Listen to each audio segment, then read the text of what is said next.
الدكتور العثماني لبيت الأسرة بإنزكان حيث رأى النور، وإلى المكان الذي شهد الخطوات الأولى والكلمات الأولى، وكذا الحي الذي احتضنت أزقته شغب الطفولة.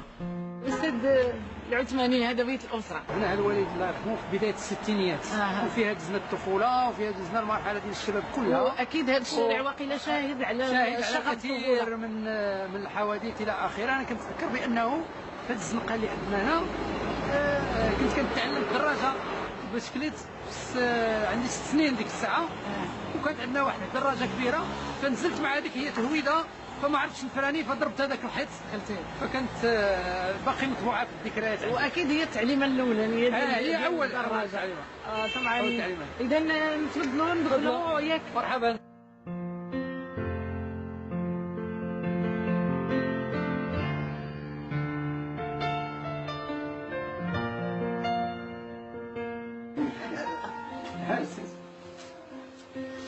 هلا الحجه.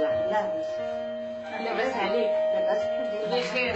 صحيحه لاباس الحمد لله. الله يطول عمرك ربي يخليك.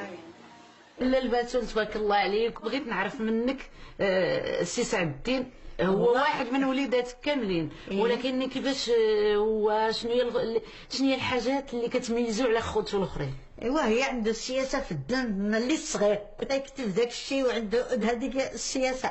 والتربيه ديالو كي كانت مزيانه؟ ما كانش لا مزيان. لا ما تعبك شي؟ ما عياكش في الترابي ديالو؟ لا لا لا لا، كل دري والشكل ديالو. هو كان مهدد اللي قال ليه باه ما يدزو. وفي الدار كان يعاون شويه يجمع معاك شويه؟ تيجمع. لا نضمن بلاصتو يجمعها، حنا كنعرفوا. لا لا ناض في بلاصتو يجمع حوايجو، وإلا دخل في المدرسة تيحيد القميجة، تيدير النضر بهابطة تيحطها باش بحال المصلوح.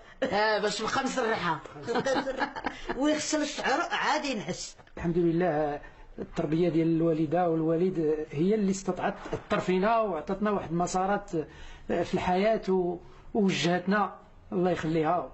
بارك الله فيكم.